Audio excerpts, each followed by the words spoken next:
Chapter 2, Meet Your New Roommate. Chapter 2, Meet Your New Roommate. The sun drifted lazily across the skyline, casting streaks of gold over Tokyo. Naoko sat on the worn-out couch that served as her makeshift bed, staring at Ain, the goddess who had unceremoniously transformed her mundane life into something out of a storybook. The morning light bounced off Aine's hair, illuminating her ethereal features, making her look even more otherworldly. This was not a dream. This was her new reality. "So, what's the first order of divine business?" Aine asked, her voice playful as she surveyed a particularly precarious pile of dishes in the corner of the cramped apartment. "I must say, your culinary choices match your interior design choices. Have you considered summoning a chef instead?" "Very funny," Naoko shot back, rolling her eyes. She felt a warmth in her cheeks. "I didn't sign up for a roommate critique, let alone from a goddess." Aine laughed lightly, the sound ringing through the apartment. "I can assure you, it isn't nearly as bad as some realms I've visited." Naoko couldn't help but smile at Aine's teasing. "Do you often crash into apartments in other realms?" "I may not typically be summoned into comfy surfaces like couches," and Aine paused, wrinkling her nose in exaggerated distaste as she gestured at the clutter around her, the crime against culinary aesthetics evident here. Naoko folded her arms, more amused than offended. "Look, it's been a long week. I didn't expect a goddess to drop by for tea and scones." "Oh, but what a wonderful idea," Aine exclaimed, her eyes sparkling. "We could have a small gathering. The stars could join us. Oh, but they won't fit in this cramped space." She trailed off, lost in the excitement of her own imagination. "Right," Naoko said, her voice tinged with sarcasm, "because that's what my life is missing. Celestial parties in my tiny Tokyo apartment." Aine turned, her keen gaze fixing upon Naoko. "Although I'm stuck, I can still make your existence remarkable, you know. In my presence, you'll never bear the mundane alone again." Naoko's heart thrummed slightly faster. The idea of her life filled with whimsy and magic was thrilling, yet terrifying. She watched as Aine flitted about the space, her movements graceful despite the clutter. The goddess picked up a dusty book from the floor and examined it curiously. "Tell me, Naoko," Aine began, her expression turning earnest. "What brings sparkle to your days? What do you dream of when illuminated by the moonlight?" Naoko hesitated. It was all too easy to get lost in Aine's starry eyes, the kind of eyes one might find in a midnight sky, full of promise and adventure. "I don't know. I've tried to create stories and dreams between my work at the magazine and my solitude, but most days bleed into one another. I guess I just want to be someone who makes a mark, you know?" Aine stepped closer, her energy shimmering. "You've done well to bring me here, haven't you? Perhaps part of making your mark is embracing the extraordinary when it comes knocking at your door, or, in my case, crashing through." Naoko took a moment to process Aine's words. Here was a being who could traverse dimensions, bound by neither time nor place, yet she had stepped into her cramped apartment and spoken her dreams back to her. There was a spark of rebellion rising in her chest, a desire to seize the chance before her. "Okay," Naoko said, an unexpected sense of resolve swelling within her. "Teach me then. If you're staying, show me how to find the extraordinary." "A splendid agreement." Aine clapped her hands with glee. "We'll explore the wonders of this world, together." The promise of adventure sent a thrill down Naoko's spine. She wasn't quite sure what she was getting into, but diving into the unknown with a goddess seemed a far more exciting option than her usual weekend of cleaning and movie marathons. "Right. Plan of action," Aine declared, her voice mirroring the enthusiasm crackling in the air. "First up, we need to tidy this place. No divine magic can flourish in a chaotic environment." "Dismantling the chaos," Naoko mumbled, surveying the room's disarray. "That might take a bit more than magical wish-granting." "Oh, are you certain of that?" Aine shot her an impish smile. "Watch closely."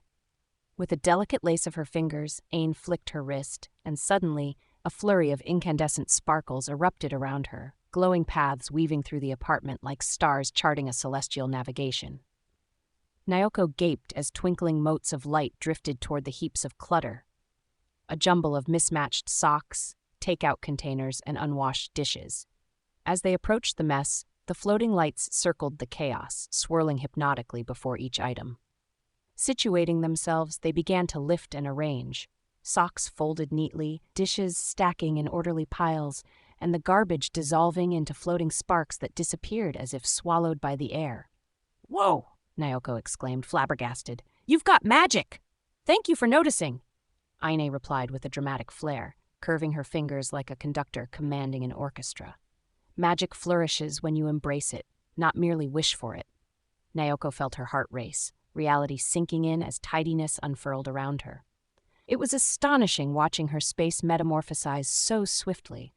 "This is incredible," she breathed. "Strange yet beautiful," Aine affirmed. "Both are worthy of exploration. Just think, your apartment can now be the threshold to so many more adventures." When the dust settled, Naoko gazed around her noticeably cleaner living space, still adorned with its humble essence yet shimmering under Aine's magical touch. It felt renewed, vibrant, a rekindling of inspiration seeping through. "Okay, what's next? Kitchen sorcery?" Naoko proposed, her curiosity now fully ignited. "Ah, you've already stumbled upon a magnificent part of our transformation."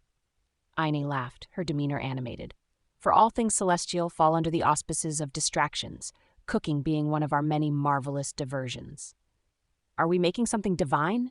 Naoko raised an eyebrow, the prospect dazzling. Aine beamed, tilting her head playfully.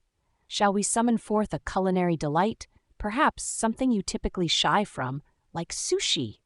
"I can already see this ending in culinary disaster," Naoko chuckled, recollecting her disastrous attempts at cooking previously.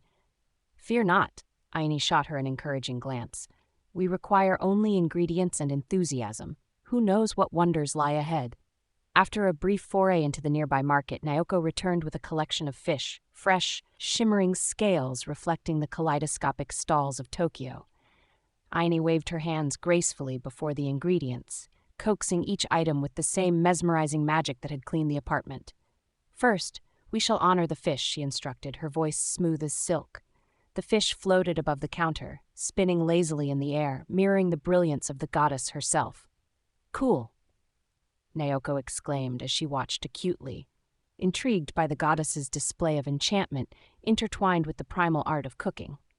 "Each cut must reflect intent and care," Aine continued, gliding her fingers through the air with purpose, causing knives to lift and slice through the fish with precision, almost as if they danced in harmony with her gestures.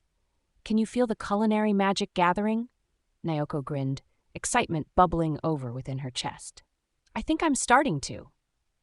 "Good. Now when the rice is ready." Aine's words faded into the symphony of preparation, laughter echoing through the apartment as they worked side by side. Time slipped away in rhythmic beats as Aine demonstrated rolls and twirls of sushi wraps, laughter punctuated by the sounds of skillful chops. Naoko couldn't remember the last time she had felt so alive, so engaged. It was as if the act of preparing a meal evoked a dance of ancient rites, binding her to the moment fully, her worries of snubbing her mundane existence fading to the background. "Do you taste it?" Aine asked, a knowing grin on her lips. Naoko paused, taking a bite of the expertly fashioned sushi. "What? It's incredible!" she managed, her eyes widening in surprise and delight. "I mean, I've had sushi before, but this feels different." "Ah, the essence of creation." Aine beamed, watching her with contentment. "Food is more than mere sustenance, it is an anthem echoing across time." Together, they savored their culinary creation, sipping warm green tea as laughter lifted their spirits, spilling through the walls and echoing into the heart of Tokyo. "You know, Aine," Naoko murmured, her heart lighter than it had been in ages, "maybe having a goddess around isn't so bad after all." Aine raised her teacup in a mock toast, her vibrance lighting every corner. "To unpredictable journeys and delightful roommates, then." With a clinking sound as their cups met, Naoko couldn't shake the feeling that their worlds had become intertwined. But beneath the surface lay unfound layers yet to be unveiled. Little did they know, the mundane spark of two lives colliding would unravel a starlighted adventure that transcended realms, one stitch at a time. And as laughter filled the air, the city outside shimmered with the promise of what lay ahead, a union of dreams entwined with the grace of the cosmos, dancing to the unreachable rhythm of a love that had only just begun to stir.